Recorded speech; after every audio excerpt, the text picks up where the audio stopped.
Welcome to PCMC. I'm Mike Bongiorno. I'm joined once again by the punk rock, the brown paper magazine, Mr. Anthony Bongiorno. How are you? What an introduction. Hello. How the fuck are you? I'm great. I'm really excited to be talking about this movie. Our whole lives have been leading to this point. They sure have. Today we are talking about the 2001 film, 22-year-old film. It's the most important thing that happened that year. Yes. Came out 5 months before 9/11. Oh, it came out before? Yeah. Yeah. It's prescient. We'll talk about it. It's prescient. Wow. Okay. Josie and the Pussycats. Written by Harry Elfont and Deborah Kaplan, who were partners. They also did Can't Hardly Wait. Yes. And there were some connections. And yes, there were a lot of connections. She was also married to Breckin Meyer, who's in this and in Can't Hardly Wait. And I don't think they ever made it in the movie, but they did shows. They still work together and write things. And it was directed by them and also Mark Webb. I watched this. Starring. I'm so sorry. How dare you? Starring Rachel Lee Cook as Josie, a very young, adorable Rosario Dawson as Val, and the one and only. What's her name again? Tara Reid. Tara Reid, the star of all the Sharknado movies, I believe. Yep. As Melody. Does a good job in this. She does. She's great in it. It's her best. I think this is her best performance ever. She's given it all. But let's be real. The stars of the movie are Alan Cumming and Parker Posey. Yes. They are the movie. They are incredible in every scene they're in. They elevate this work. Parker Posey, this is like top tier Parker Posey. When she fucking is talking to the evil government guy, and she's like, the government's like, these kids won't see what's coming. And then she turns around, she's like, neither will you. And he's like, what? It's so What did you say? I didn't say anything. No, we all heard you say something. I said these kids won't see it coming, and then you said neither will you. So good. Every outfit she wears like that weird thing that's with like the feathers on it. Incredible. I love how it's like two independent film darlings. Yes. As the villains in this ridiculous movie. We went to see this in the theater, and I remember we saw this as like a fuck all. We were like, let's just see this. I was whatever. like 17 or something. Yeah, we were in high school. I had no expectations for it. No, neither did I. I remember I was a freshman. I think you were a senior, and we were like, let's just go see this piece of shit. And we loved it. We were rolling. And I remember like at one point, like during the middle of it, like you turning to me and being like, this is the best movie I've ever seen. You know what? I stand by it.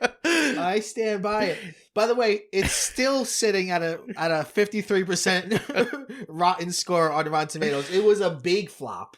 Yeah. Even though the soundtrack went gold. The soundtrack was a success. The soundtrack is stacked. I showed it to Jen yesterday. She'd never seen it? Yeah, she's never seen it. And I was like, you're going to love this movie. She didn't love it, but she was sick. I don't think she gave it a real chance. But when we watched it, she was like, oh, this is where Three Small Words is from? What? So she knew the song, not the movie. That song is so good. The soundtrack is amazing. Incredible. And the boy band songs are great too. De jour. It is. Backdoor Lover. I have so much to say about this movie. I think it's ahead of its time. I think it does a lot of things that movies do now that they weren't doing then. I think it has a lot to say. I think it's somehow a sharp satire, but also cozy and not oppressive. Yeah. It doesn't have that satire, like heavy fucking ham-fistedness that like everything the South Park guys do. Like it's still a fun movie. Yeah. Like one of my current favorite like essayists, Rax King. Shut up. I have her quote pulled up here. Are you reading Tacky? I read Tacky. She's commented. I've commented on some of her Instagram, and she's commented back. Oh, really? Yeah. I'm reading Tacky right now, and I have it ready to go. She has the essay, Right. 3 small words. I disagree with her feelings on the movie because she just says it was appealing because they were hot. Yeah, and she says like some things are perfect, and you don't have to think about what it is. And how it like helped her as a kid like figure out her she was sexuality. also way younger than we were. Yes. And she says like people see it now as a satire, as a way of like somehow giving an excuse to why they like it. I disagree with that, but I agree with her overall point that sometimes things are just fucking great. Yeah. I just don't feel that way about this movie. I feel like this movie is great, but I think it's genuinely funny. I still laugh when they're like, your fly's open, and she's like, they like, do you know your fly's open? And she's like, you guys suck. I still laugh at that. I still laugh at the end when the government guy comes in and he sees Alexandra and he's like, holy shit, there's a skunk on her head. Oh, wait, no, that's just your hair. That's messed up, though. It's so good. It's still so funny. Well, the Chinese guy knows what I'm talking about. And then the Chinese guy smiles. Oh, god damn. It's based on... Also, we need to talk about like the insane product placement that is super funny and purposeful. Yeah, and everywhere. And well done and everywhere. And that when it first came out, a few reviewers were like, the product placement is disgusting. Way to not get the movie even a little bit. Way to be like an idiot. They literally look at the camera and say something about like product placement. We're going to put product placement in movies. Yeah. So this is based on Josie and the Pussycats, which was a comic which was an Archie comic. It was published originally from 1963 to 1982.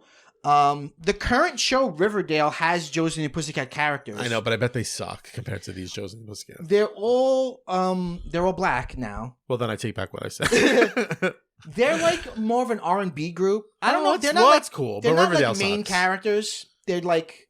Well, they were never main characters, right? Yeah. Like Sabrina's also, after the Sabrina show on Netflix, she's on Riverdale too sometimes. Really? Yeah. Isn't that not? No, those shows are canon together. Really? Yeah. I thought that the Sabrina show was like way dark and adult. By the way, how crazy it is that like when this movie came out and it failed, the Archie people were like, they kind of disowned it. And look at what they've done with the brand now. I know. They got to a point with Riverdale, they were like, nobody cares about this brand at all. Do whatever you want with it. Turn into a sexy murder mystery with werewolves or whatever the fuck. People fuck werewolves. And that's what it is. There are werewolves on it now? Yeah, I believe there are. Oh, good God. And then Josie and the Pussycats, of course, where I knew them more was as a Hanna-Barbera cartoon, which is where the theme song, Josie and the Pussy, which the directors did not want in the movie, but they were forced to put in the movie. Which I'm happy for. Which I'm happy because it slaps. But they put it during the credits. Yeah. Long tails and ears for him. Yeah, I watched an interview with the directors recently, and they said there were some weird demands from Archie comics. Like they were like, they have to have good oral hygiene, which is why in the beginning montage you see them brushing their teeth. Weird. Like there was weird shit like that. But they also were given carte blanche to do what they want for most of it, which is how it ended up being this weird movie. I'll say this though, I feel like those two, as much as I like those movies, I feel like they are always singing that song of like, our original version was way better, but then we had to do this and we had to do that. Because that's, like, if you listen to the commentary of, and this is a deep cut, the DVD commentary for Can't Hardly Wait. Right, folks? The whole thing is them bitching that, like, their original movie, the original movie was originally better. Yeah. And it's bad now because the studio made them change things. But that movie was a success, wasn't it? I think it was, but I think that they're, like, kind of ashamed of how it turned out. Josie and the Pussycats was not a success. Although I feel like it always it's kind of become a cult movie now. Yeah. It seems like there's a lot, I did a little bit of reading on this, and there's a lot of like current of the last 10 years think pieces about like, look at it again. Yeah. Honestly, I think all that needs to happen, I had to watch it, I had to pay for it on Amazon. Mm-hmm. But if it came out, if Netflix bought it and it was in like the what's new queue and young people saw it, I think it would be a hit. Yeah, I think so. I think it would completely, Yeah. I have this great quote pulled up from Rex King because I just think it's funny. Like the critics of the day, like the things they said about it, including Ebert, who I like. He said it's a would-be comedy about prefab bands and commercial sponsorship whose music is pretty bad. And then she wrote, its music is uniformly amazing, actually, and I fully plan to insist on walking down the aisle to 3 small words at my next wedding. Yeah. And then Peter Travers said that the script was a turnoff for preteen girls who don't like fluff balls laced with bile. Which, what does that even mean? Yeah. There's so much misogyny. Yeah. Yeah. In these reviews. Yeah, I know. Always. By the way, I love that book, Tacky, because then she gets into... She always grounds it... It's a kind of criticism I love. She grounds it in a text, but then she ends up talking about her life. Yeah. She talks about, like, one of her first boyfriends that, ended up treating her bad, but she kind of took the aesthetic of lip gloss and all that from the movie.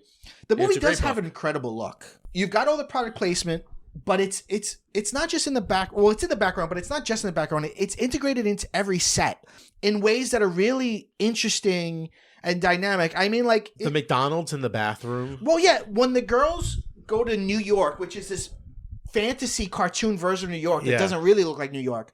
Each one of them have a different themed room. Josie's room is Revlon. Mm-hmm. Val's room is Target. And Melody's room is McDonald's. Yeah. And the little McDonald's plushies. Yeah, and they have they're on a Motorola plane, and there's just shit everywhere.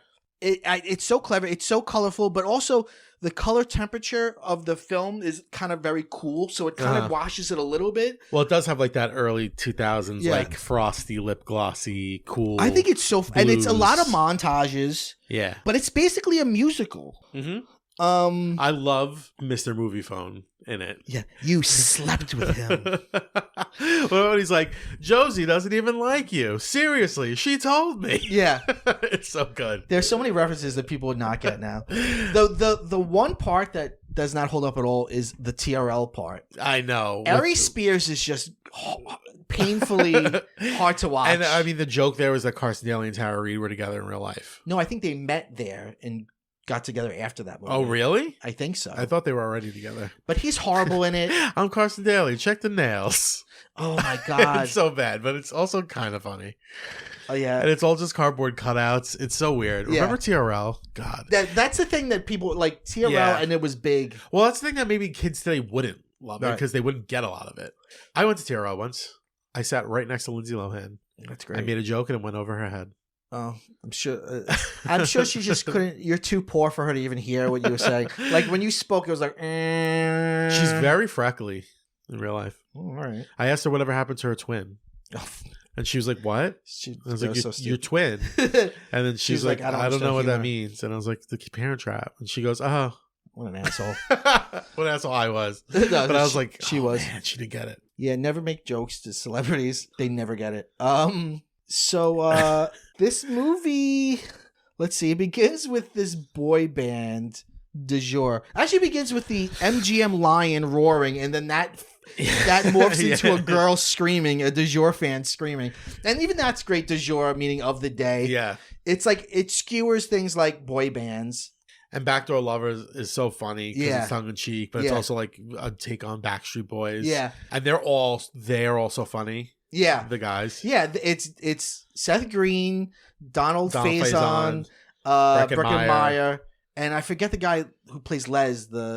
I forget who Les is. Mm. I don't know if he wasn't really big, but there's a bunch of cameos in it. Eugene Levy is in it. Yeah, in the beginning, I love them fighting because it begins with them fighting on the plane, and it's a Target plane, I think. Yes. And they realize the whole plot of the movie is that giant corporations and the government are controlling young people by putting subliminal messages in the music, like literal tracks underneath where they're like, buy things. Orange is the new pink. Things like that. And I love that every time when she's like, Pepsi's the new Coke, and then you hear like, ah, in the background, like the music's thing. Yeah. Dun, dun, dun. Yeah. It's so good. And then at one point you see like the secret layer, and there's the people that work on slang, and they're like, jerkin. Jerkin's the new cool. And then later on, Josie calls something jerkin.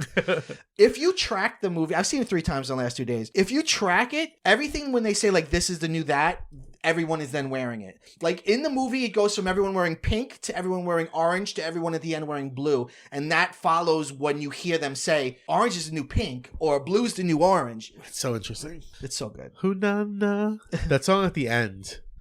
Hoo-na-na, yeah. From the concert. Yes. That's not Three Small Words. That's what song is that? Oh, maybe it is Three Small Words. There's a few songs. Words. I did my second favorite song would be "Pretend to Be Nice." Oh, that's a good one. Which is there, Can't you just pretend to be nice? Which is like this huge montage of them getting famous and like being on photo shoots, and then at the end, she's like, "Is it weird to anyone else that this has only been a week?"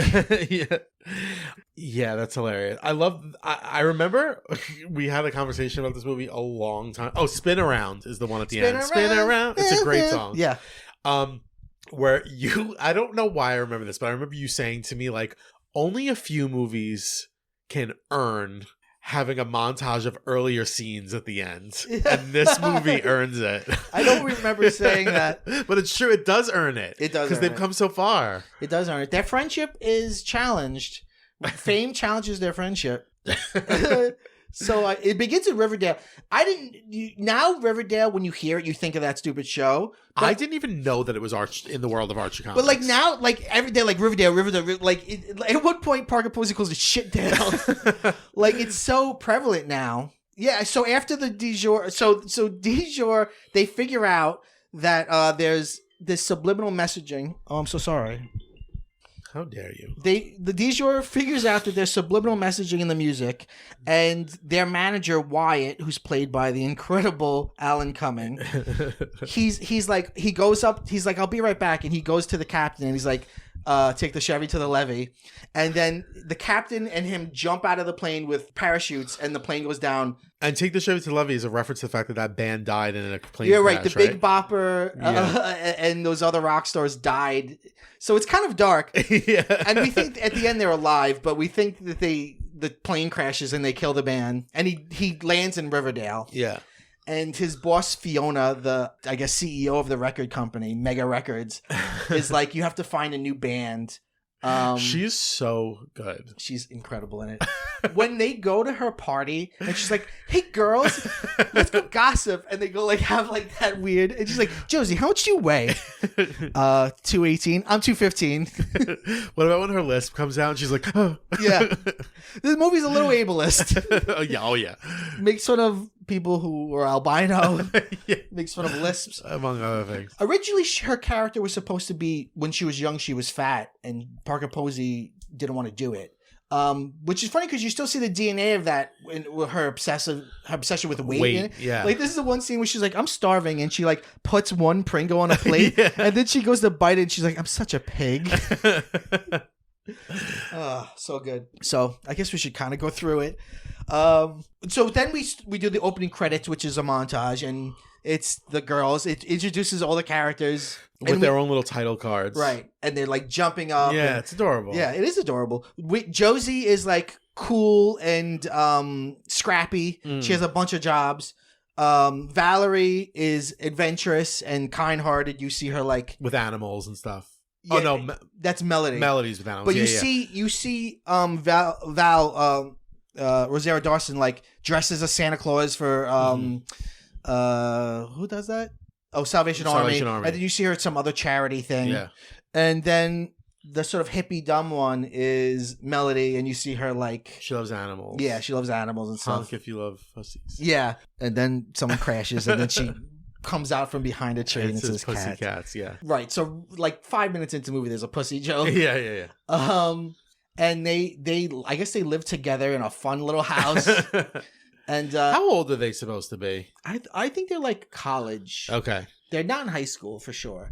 We see at the end of the montage, we see that they're actually just playing in a Riverdale the bowling alley, and no one gives a shit.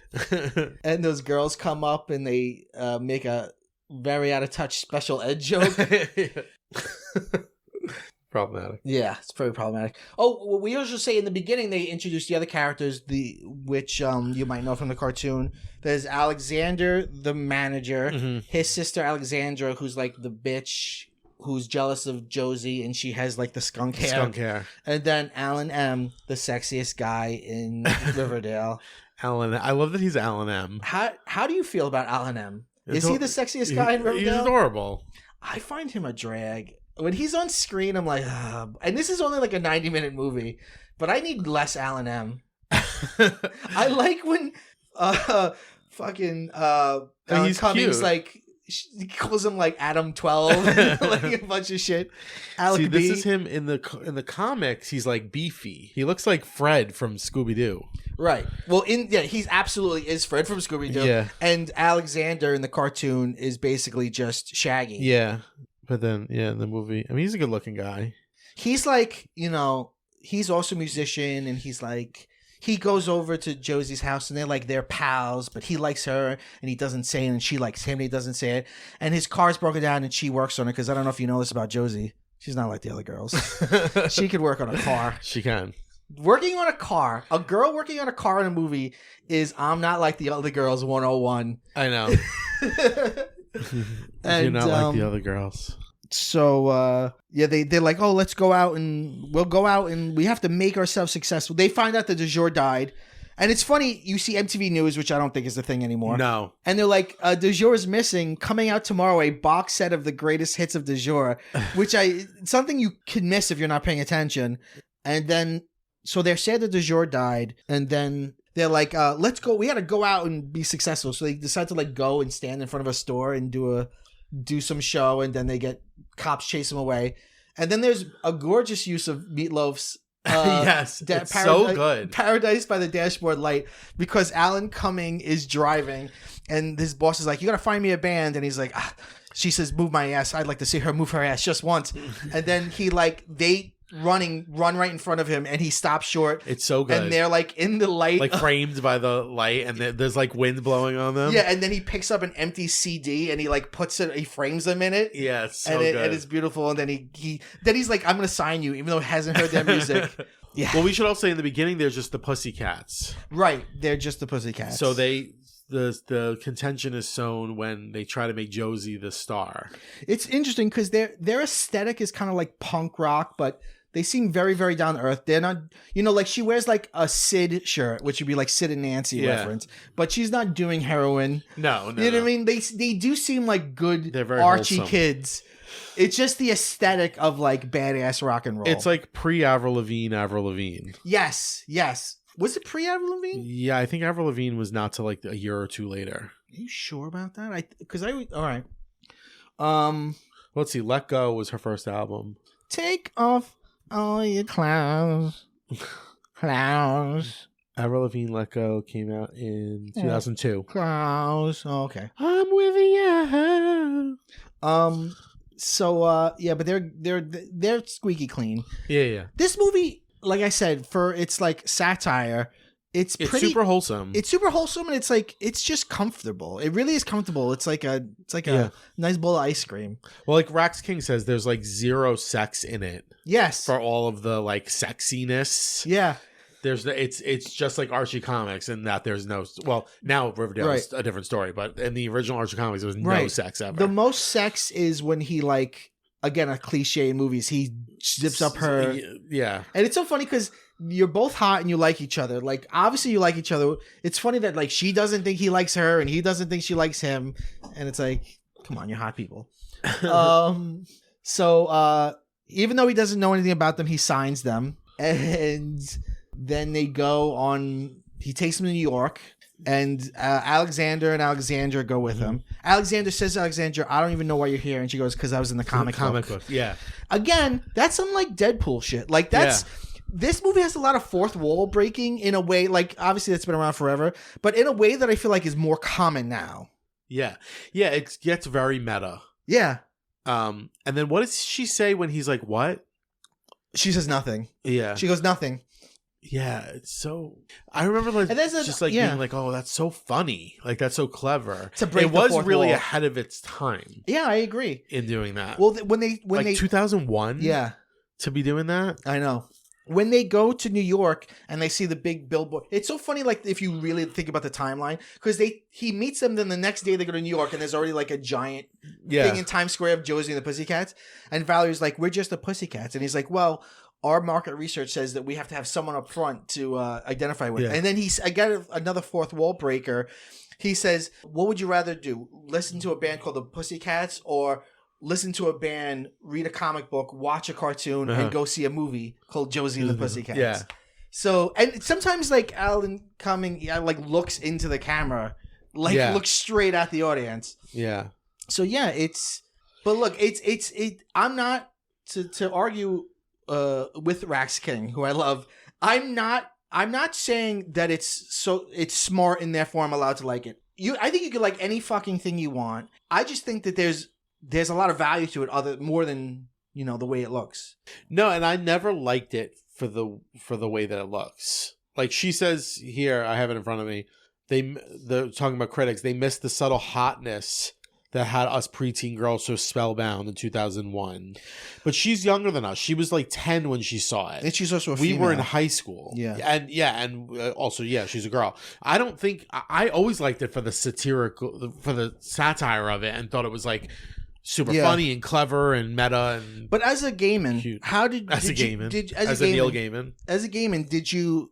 Was there, and you were, this was far before you were out. So was there part of you that, like, I don't know, appreciated it on a different level? Because this is such treacherous territory to walk for me. But, there is gay guys always love, like, camp has always been related to gay audiences. And like, like girl bosses and like that kind of stuff. So definitely. Yeah. But I also like that it was like a take on...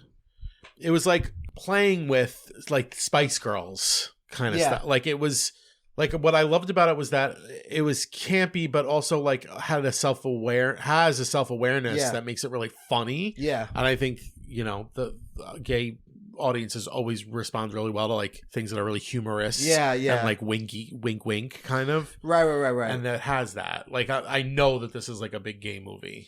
Right. I just know it in my bones. I don't have anything to back that up, but I'm sure it is. Because when you're winking at the audience, it's almost like these other rubes that don't get it. But, But because everything's not made for you, you're able to see through things the way they're not, and I'm with you. Right. Yeah. So they go to New York. One thing that doesn't make sense with Wyatt's plan, Alan Cummings' plan, is that he seems to, from the beginning, be trying to break them up. Yeah, I was going to say, which doesn't make sense. I don't get that, and that's a genuine criticism that I guess I didn't think of when I watched it when I was younger. But it doesn't make sense that they would sow the seeds of contention, because wouldn't they want them to stay together and make them as much money as possible? Right. It's not like they just want Josie. They just need. It doesn't really matter. Like they just need any band. Right. You know what I mean? Yeah. I wonder... I mean, there is that one scene where, like, she's kind of the first person to question anything, and maybe her questioning things is why they're like, oh, she can't question things, we got to get rid of her. You mean... Valerie, yeah. Valerie's the one who questions things. Because she says, she's the one who's like, why is it called Josie Pussycats? Right. And he's like, our market research says that bands with "and" in the name do better. And she's like, what about the Beatles, the Rolling Stones? And then right after that, he drives off without her. And she's like, wait. And he's like, I'm sorry, Valerie. I didn't realize you weren't in here. So good. He's so good. Alan Cumming is so incredible. Also, like, gay icon. Yeah. Alan Cumming. Is this the same year that he was also in Eyes Wide Shut? Eyes Wide Shut. I wonder if it's the same year. No, it's Eyes Wide Shut's 1999. He was also like an amazing character on my favorite episode of Sex and the City, the fashion show episode. I don't remember who he was. He's like Dolce and Gabbana. He's like the rep for Dolce and Gabbana. And he's like, he's like yelling at Carrie. He's like, "Come on, love, spin, love!" Like this is so good. I feel like it was around the same time. Maybe he was also in Cabaret. He was the MC in the Broadway revival Cabaret. That's right. That was like his big thing. Right, and then after him was Uncle Jesse. Yeah. Yes. He also the same year that he did Josie Pussycats, he did a very similar character in Spy Kids. I've never seen those movies. The first one I enjoyed when I was in high school. It's too old. He's incredible. So, I wonder if they made. We always play this game of like, could this be made today? I think it could, but I feel like if they were to make this today or try to remake it today or reboot it, they'd fucking ruin it. I'm not sure how they would ruin it. I feel like they'd ruin it by making it like Riverdale. Right. It's got to be fun and funny. Yeah. I don't know. I can maybe see like Netflix doing it right and no one really seeing it. If it were like a mainstream movie in theaters, they'd probably fuck it up. But it probably wouldn't make it to theaters. You know what I mean? That just doesn't... Like movies... that I Know What You Did Last Summer remake that like came and went. I didn't see that at all. I didn't see it either, but I think they like fucked it up badly. I'm sure they did.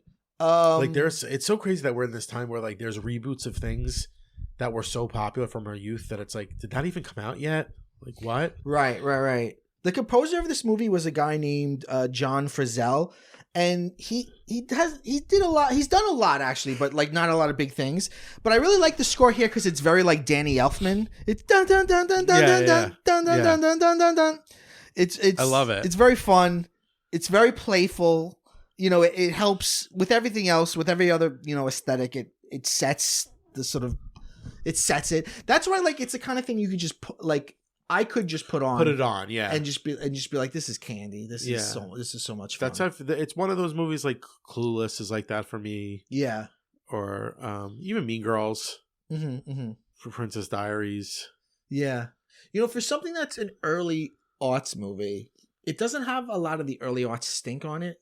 It's got a little bit of the late 90s stink on it with like special ed jokes and homophobic jokes. Yeah. But there's way less than you would have had. Because it's like a kind-hearted movie. Right. There's exactly. There's it's like kind-hearted in the way that like Clueless is kind-hearted. Like Clueless doesn't have a lot of that stuff either. Yeah. Yeah, I mean, the only thing that makes it like PG-13 is like shit. People say shit, right? Yeah. Like that's the most anyone says. What did we do to lose? And I'm speaking as a country. Yeah. What did we do to lose Rachel Lee Cook? She blames this movie's failure. Does she? Yeah. Or you know what? Let me not say that. That could have been just some clickbait I saw. But I would blame it. I mean, she's all that, and then she was the star of this, and this flopped, and I mean, we should also say she still works. She's still on TV. She does cartoon voices. She was in that He's All That. Yeah, but even besides that, she does shit. But she was. Why wasn't she a huge star? Yeah, because she's great. I mean, it's crazy when you look at the band, because it's like Rosario Dawson is a huge star. Yeah, she's a Jedi. She has her own Star Wars show coming out this year. She's the biggest. What's so funny is without like a doubt, when it came out, she was the one who was like, "Who's that third one?" Right. But now Rosario Dawson's because we knew the other two compared to the other two. Right. The other two were the girl from She's All That and one of the girls from American Pie. Right. And it's like Rachel Lee Cook is kind of just like whatever happened to her, and then Tara Reid is just like a tragedy. Yeah, she's like, I don't want to glom on, like, because everyone makes fun of her. We don't want to punch down. Yeah. Yeah, but she, you know, she's like known now for the Sharknado movies and stuff. But again, she's great in this. It's weird. I have been thinking lately, like, if this movie were a huge success, how different would all three of their careers be? God, that's so sad. Because, I guess Rosario Dawson would still be fine. Yeah. She kind of bounces back, 4 years later with Sin City? Yeah, and I mean, she was in Rent. She was in Rent also. I mean, 3 or 4 years later. Yeah, Rent was like 2004 or 5. Yeah. And then she's consistently in stuff. She's in a lot of stuff. Also, she's just like a name. Like she dated a U.S. senator for a few years. Like, yeah, that's right. She's just like a famous person. Yeah. At this point, she's great. Gosh, Tara Reid. It's sad. It's trash. Tara Reid is like the original Lindsay Lohan. I'm gonna go exactly. I'm gonna go ahead and not blame her. I'm gonna blame everyone else. I am too. I bet because I'm sure it's just everyone else. It's not her. Right. It was just like, you got to be hot or whatever, and she was like, I don't know. Can I do something else? And like, no. Like, you know what I mean? Like, that's what happens to these people. Yeah, and in this movie, she's showing that she can act. She's funny. I think she's generally funny. She's stupid, but she sells the sincerity of it. Josie's like, if I could go back in time, I'd take it all back. And she goes, if I could go back in time, I'd meet Snoopy, which is so funny. The idea that Snoopy's in the past. Snoopy would be in the past. He was real in the past. I meet Snoopy. DeJour was in my bathroom. No, they're all good in it. I mean, I gotta say, when I saw it, I had such a crush on Rachel Lee Cook. I thought she was the bee's knees. She looks great.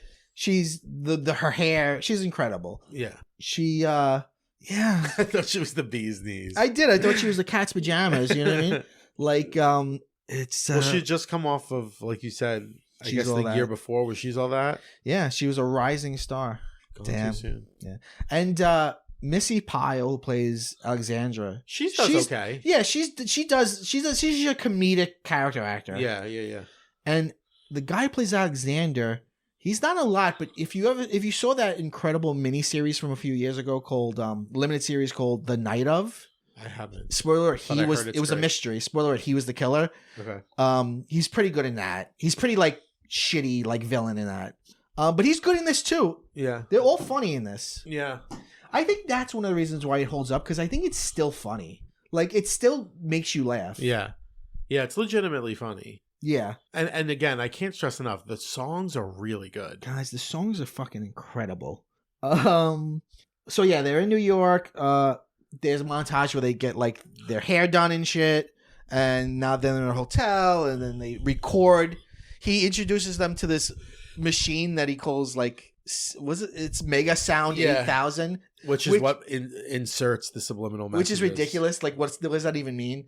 But it's also funny because he says it makes them sound better, and it's almost like autotune. Yeah. Which is before really autotune. I'm looking. Who wrote the music? Like the music is so good. Sorry, sure. You can look that up. Let's see. Beyonce auditioned for the role of Valerie. I know, and they were like, "No." They were like, crazy. "Nah, you're not right." Wow! Imagine. Well, yeah. Wow. Anyway, that is crazy. So did Ashanti, and didn't she? No, Aaliyah. Is Aaliyah the one who passed away in a plane? Aaliyah, yeah. That would have been tragic. Lisa Left Eye Lopez. Another person who died young. Yeah, wow. The producers of all these songs, Babyface is a producer on a lot of these. He also has a cameo in it as the chief when they do a parody of Behind the Music, the chief, Captain and Tennille. Oh, and he's the chief. Oh my God, Behind the Music. There are a lot of dated references. Yeah. Kids wouldn't know Behind the Music now, right? No. But it's such a funny idea. Yeah. And she's like, what? Because it's already filmed. Yeah. Like when they're in her evil lair and like all these world leaders are there or whatever, and they're like, what do we do if the rock stars find out that we're putting messages in their music? And she's like, overdoses, plane crashes. You ever wonder why so many rock stars die so young? We actually have a highly rated television show based on it. And then she shows them Behind the Music. And then this woman says to the guy next to him, I love the Leif Garrett episode, which is such a deep cut because that was the best episode. So good. Yeah. You learn the government is, the American government is like in bed with them. Mm-hmm. When she wants to explain, she's like, let me explain how this works. And then she shows them like this, almost looks like an educational film, but it's Eugene Levy. And he's like, hi, I'm actor Eugene Levy. And he explains how the technology works to brainwash kids. And he's like, it's good for the economy and it's good for the country. And then a girl in the bikini has a flag. And this is 5 months before 9/11. You know, it's funny. I do think of 9/11 sometimes as this huge demarcation. I do. I always talk about this. There's life before 9/11, life after 9/11. And even in culture, like, like I don't like to watch a comedy special from a comedian before 9/11 because what's he got to say? He didn't have 9/11 yet. Right, yeah. You know what I mean? But this movie is pre 9/11, yet I feel like it's still fresh as hell. I know. It does everything pre. And it's funny. It's not like anything pre 9/11, but things that are like immediately pre 9/11. Yeah. Feel so quaint. Right. Things that are 2000 because they're like, I'm going to joke about the President Bush. And right. Yeah. Isn't it crazy? And Monica Lewinsky. And yeah. And then it's the millennium, baby. Yeah, like and then all that. Some crazy shit happens. Yeah, it's wild. And everything changes.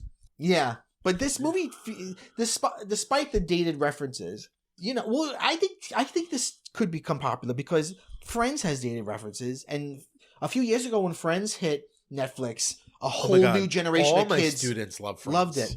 Oh, that's another thing. The actor who plays Alexander, he played Joey's younger brother in Joey. On Joey, yeah. Remember the show Joey, folks? They have buried that show. I know. I showed a clip once in a class that I taught, and the kids were like, what? Joey from Friends? I was like, yeah, you never heard of this shit, right? So it was such a wildly old school idea for a spinoff. Right, for the time. Yeah, it's his sister's a character and his brother, right? And I'm pretty sure that actress left The Sopranos to go be on Joey. Well, she got killed. She was a rat. Oh, did I ruin it for you? You just ruined it for me. I'm so sorry. It's fine. But I think that she like wanted to be written out because she was going to go star on Joey. Wow, good plan. Great plan. But you know what? For every Joey, there's a Frasier. Yeah. So you don't fucking know. Drea DiMatteo, what'd you do? Yeah. She's good in The Sopranos, though. You've been watching Sopranos. How's that going? Yeah, good. We're in the second season. Sorry about that giant spoiler I just I'm gave sure. you. I in my mind, I'm like, I know that like every one of these characters is gonna die by the end. Yeah. So let's see. So now they're like starting to split up a little bit. Valerie's seeing. Oh, they go to Fiona's party. Fiona throws them a party, and she comes down with this choreographed dance to like a jazzy version of "Pretend to Be Nice." It's so good. Can't you just pretend to be? She's like, "Welcome to your party," and that's when they go and like have their little like sleepover. It's so good. And then after, they're all like, "That Fiona's really weird. Something weird's going on." And then Melody's like, "Yeah. Even when you just said her name, I felt a chill up my back." And they're like, "Well, you're sitting on the you're on the ice." Oh, and she's like, "Oh, you know what, guys? I don't think it's the O." I still feel a chill. It's not the O. And this is when they start to kind of break up. Wyatt says, "You two are going to go on TRL without Josie," and they go, and it's like a fake set. Yeah, and Carson Daly. Again, this was clever at the time because he was a big host of a music show. Carson Daly's like in on this evil plot to brainwash kids, and they try to kill him, but they get away. And while they're doing that, they're also they're brainwashing Josie with subliminal messages to get her to like be mean to the others and think she's more important. Yeah. And there's the scene where she like is really mean to them and they run away.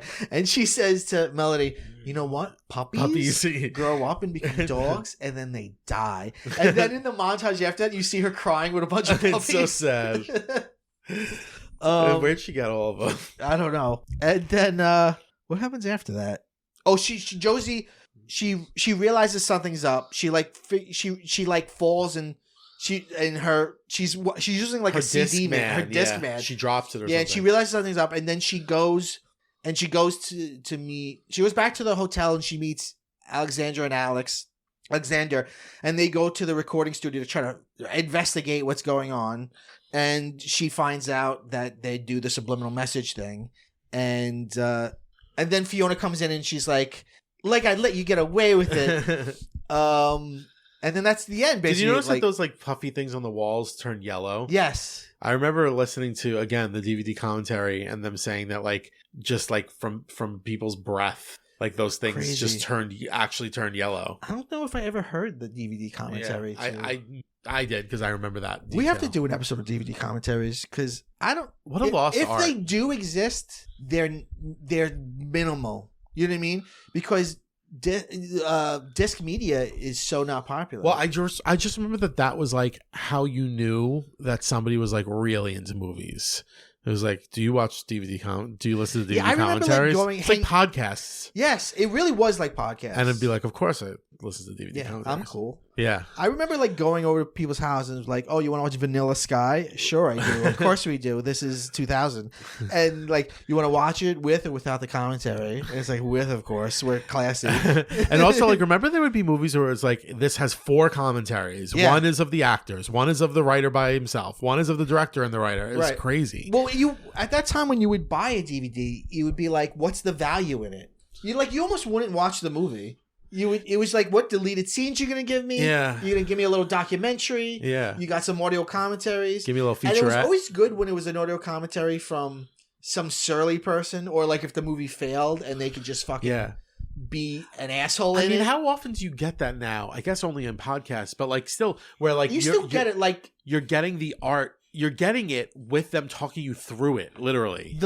I know. The first one I ever listened to was Scream, Wes Craven. And it was a VHS that had it. That's crazy. It was a box set that had 2 VHSs. One was the regular Scream, one was the audio commentary. That's so crazy. And I was like... Was it the one with the blue cover? Yes. I remember that. No, was it? I'm not sure. And it came with a phone card. I ate it up. And let me tell you, the last one I listened to was Rian Johnson doing an audio commentary for The Last Jedi. Wow. And that one's pretty sad because it's pre it coming out, and he's very enthusiastic and excited for the world to see his beautiful movie. So sad. So that was the first one and the last one I've listened I remember the Can't Hardly Wait one being really funny. Well, that's kind of like how... Like a podcast. Like there were a bunch of people there and they were like joking and goofing. That's how Kevin Smith became... He's basically a podcaster now. Yeah. And it's because Kevin Smith had better his movies were not as good as his movies with his audio commentaries, making fun of his own bad movies. And then he just became a podcaster. Like, he went from audio commentaries to podcasting. That's interesting. God, that we sound very old. We do. So now we're at the end. You always, by the way, you always knew a DVD it was bare bones, it had nothing. Well, one of the special features was interactive menus. Oh, please. I know. How dare you? Theatrical trailer? Come on. The trailer's a given. The trailer's a given. Give me a trailer and 3 or 4 fucking TV spots. Oh, that was the best. God, that was good. Yeah. The trailer and the TV spots. Speaking of TV spots. Some of them had radio spots too, remember? Yeah.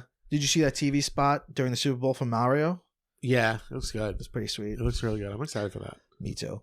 So now it's the end. Fiona knows that they're onto her. She's like, you got to do the big concert. Oh, we didn't say there's a big concert. And it's another data reference. It's pay-per-view. Yes. And almost like They Live or like Halloween 3, Season of the Witch. They're selling these cat ears, and when you put them on, you can only hear the concert if you have your cat ears right on. And I guess it's supposed to brainwash them extra hard. Yeah, whatever. The plot's very hand wavy, but she's like, you got to go out and do the show, and she's like, I won't do it. And then they have Valerie and Melody, and they're like, they put them in a car. There's like they open a curtain, there's a rotating car, and Melody's like, I want a car. And she's like, no, you didn't. And then she's like, Valerie, you want a car. And then Fiona's like, nobody want a car. And they put them in the car, and they show them. She goes, if you don't go on stage, this is what's gonna happen. And she shows them MTV news of a car exploded with Melody. Yeah. And so MTV's also in on this. Yeah. And it's is it like Kurt Loder or whatever? No, it's the other one, the female one who would do it. What was her name?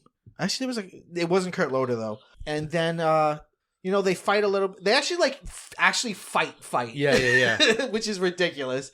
And classic movie move.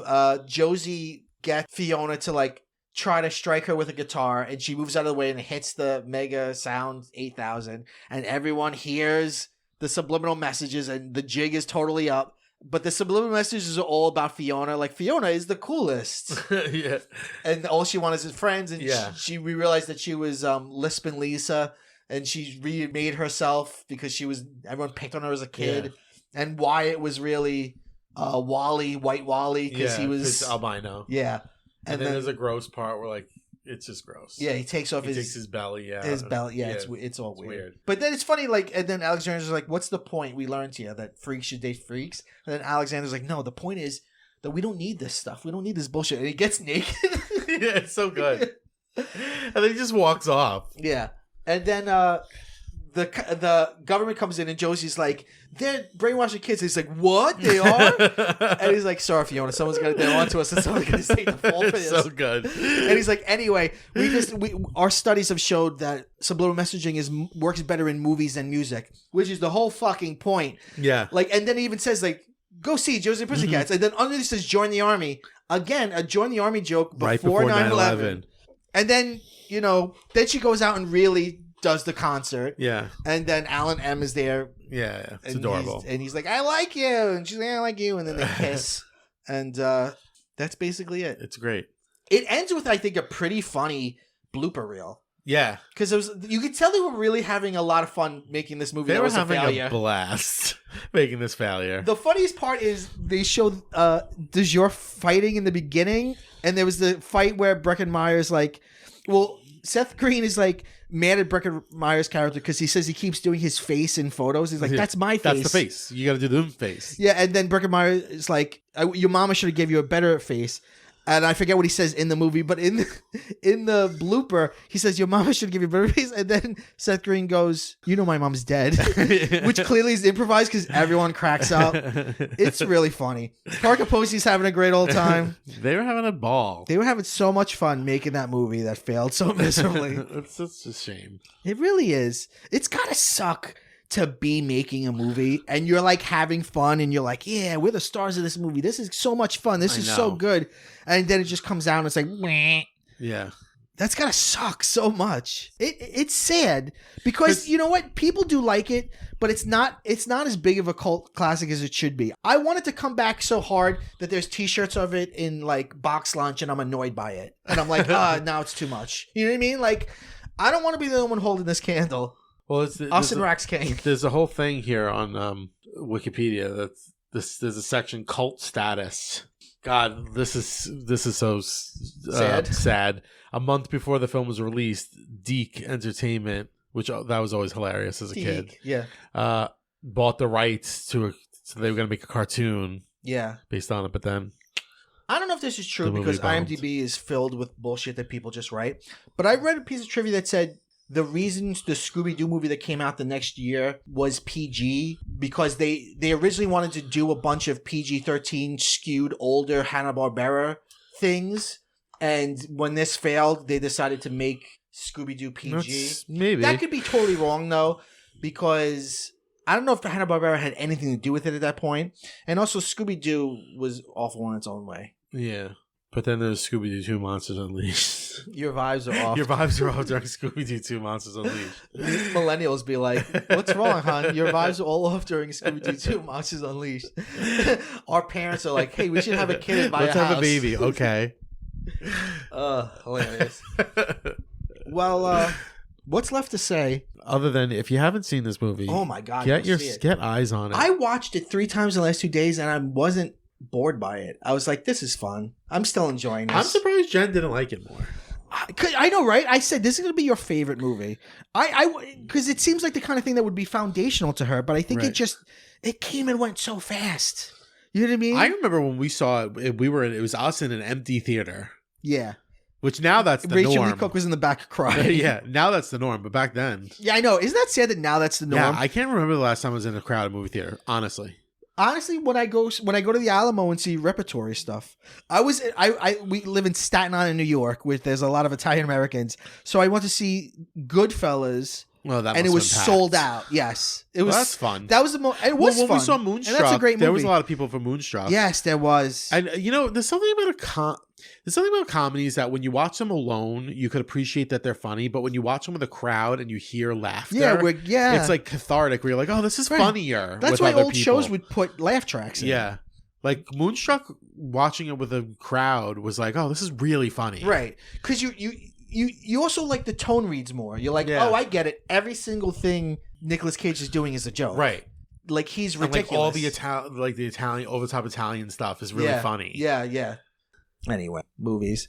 So go see Josie and the Pussycats. It's available to rent for $3 on. It's a bargain. Amazon. Honestly. It is a bargain. You know for what? Like I would $11, you could keep buy it. it. Just buy it. $11. And we still love you, Rachel Lee Cook. So wherever you are, come on the show.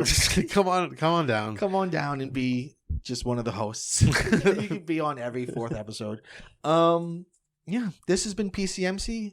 I'm Mike Bongiorno. I was joined today by Anthony Bongiorno. We end every episode by saying, go bye-bye.